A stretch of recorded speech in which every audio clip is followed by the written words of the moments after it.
There is one. There's only one energy. Everything is part of this one energy. There's over 100 billion stars in our Milky Way. And there's over 100 billion Milky Ways. And the cosmos is still coming into being. Still coming into being. When they look at your DNA, what they only know what 3% does. And then they had the nerve to call the rest junk DNA. No, those are the building blocks of the whole cosmos. And let me say this here, because people are out before even some alien stuff come up. Let me nip that in the bud right now. We all aliens. Just frowning at this. What is going on? We all aliens. You understand? Life was sent to Earth. Life does not start when Earth was a boiling hot flame. There was no life here. All life was sent to this planet. So if all life was this, water doesn't exist on Earth. Water comes from space. And we're in space. People like space is out there. You're out here. On the edge of the Milky Way. Okay? So if water comes from space, and water is one of the keys of life, water holds the keys of life, and water comes from there, then life comes what? Comes from there. So the Europeans have gotten your mind, is there life beyond Earth? That is so silly. There's over 300,000 planets that's conducive of life just on the edge of the Milky Way where we are. And brothers and sisters, other life forms have been here before we were here. They're here while we're here. And they will be here when we are gone. Y'all understand that? So just get, I want to just make us comfortable there. So we're not talking about aliens came here and did that. We are the aliens. They're going to be really messed up when they get inside one of these ships and the brother walk out. Yo, what's up? What's up? Okay, they're going to really be messed up. Well, they had a picture of some sister in a spaceship with locks. And the ship was 100,000 years old. Okay, so that's they ain't ready to deal with that. So science tries to ignore stuff like that. So I want us to be real. Okay, now from that 1 + 1, you and your mate don't equal 2. 1 + 1 equals 1. When you come together with your mate, y'all supposed to be vibrating once. If you doing your thing and she doing her thing, that's a problem. It doesn't interfere with your personal, individual, artistic creations, but you are still thinking in one, and your different aspirations come together. So they'll complement each other. So 1 + 1, then you have children. So you have 1 + 1 + 1. It equals 1. And then the children have children. It's division. And you notice I'm forming a pyramid. But this is how the universe is coming into. The universe comes into examples like this, or it comes into examples like this. The golden spiral. All life, all plant life, trees, everything grows from the golden spiral. Okay? Y'all look at me with blank faces. Come on, y'all. The golden, a sunflower, a seashell, trees, everything has this series of like 0, it's 1, 1,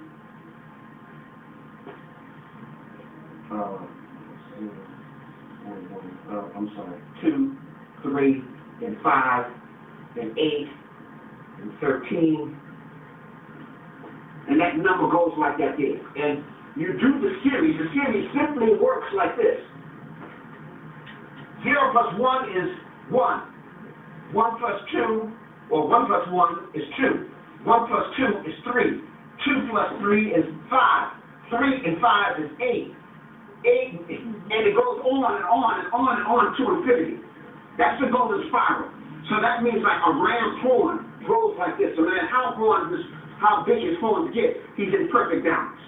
the shell, the tree. Have y'all seen some of the redwood trees? They can grow 100-something feet high. Perfect harmony. They don't worry about falling over nothing because they're following the goal of zero. This is mathematics. Now, all structures in ancient Kemet, each temple was built like this. The Western world just found this out yesterday. When you go home, you Google up Fibonacci's theory. Fibonacci is some European physicist understood this formula. All of the Greek philosophers, so-called Greek philosophers, studied in Africa, studied in ancient Kemet, in the Nile Valley. Okay, so I need you to clearly understand that. In order to even be something in the European world, you have to have studied in the African world. I'll say that again. In order to be something in the Western European world, your real credentials in study has to have been connected to the African world, and specifically the Happy Valley, which you call the Nile Valley. Tonight, people, I'm going to help us think intelligent, because there's nothing we can't do. Think a little bit, think a little bit, think a little bit. What we can do as a people is unlimited if you think that way. A poem is the naked advice of the heart. Malcolm was a poem. Truthsart was a poem. Garvey was a poem. And all of you are poems, and only you would think intelligent. There is nothing you can't do. Scuffling is this madness, trying to use logic when logic does not exist. Trying to survive with no money in a money world when the real money is your consciousness. And you are afraid to destroy your oppressor because you have become so much like the oppressor, you are afraid to destroy yourselves. Even Stevie Wonder can see that all the sages trying to tell us intelligent. There is nothing you can't do. Understand your roots. Understand where you are coming from. You have been upside down, inside out, and backwards your whole life, and you wonder why you can't put them together. Now let me explain that. That is Africa. It's not upside down. That's the way it is if you look at it from a globe, from outside, from a sphere. The Happy River, the Nile, the longest river in the world, flows down north. Not up north, from up south. How many people taught that in school? 0. East is to your left, not your right.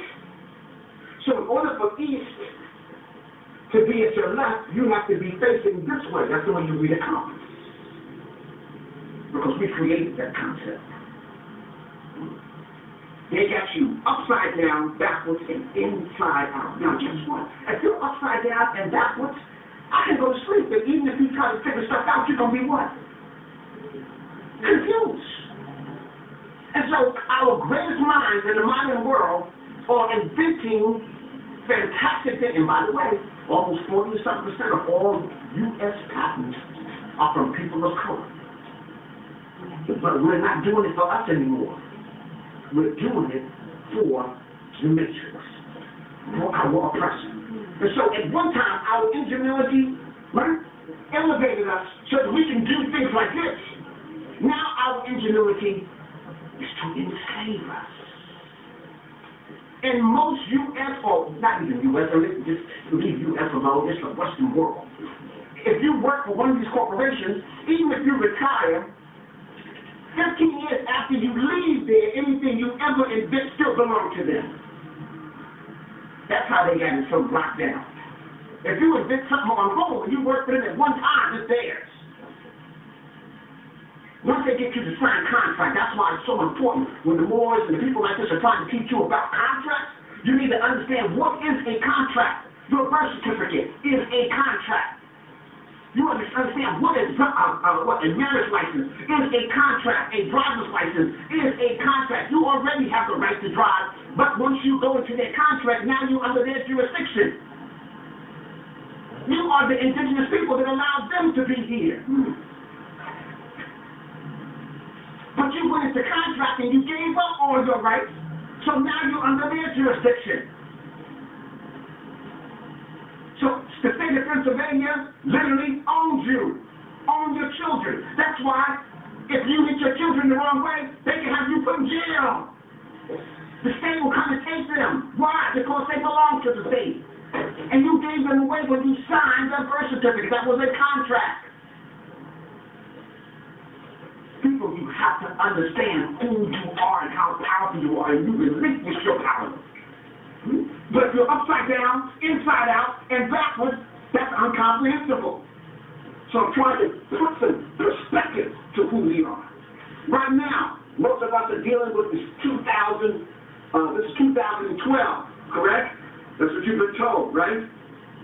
Okay. If I sign your book, I put 6253 down. Because when Nama, a African from the interior of Africa, united Upper and Lower Kemet into one nation, calling it Kemet, the black community, not the black land, like Europeans tell you, not the black land. See, we didn't used to be able to read them with nature, so they could tell us anything, and we had to believe it. But now, we live as they are at it. And they can't run the okey-doke on us anymore. It don't say the black land. When they told me that, I believed it. And then I went to Egypt, I'm looking for black land. Ain't no black land. You know, they say, oh no, it's the black silt of the Nile overflows and leaves a black silt, you know, on the ground. And so that's why it's called the black land. I said, when I looked up and I said, wait a minute. When they talk about the indigenous people, they call the people, watch this here, they said, the people, they had two words, but one of the words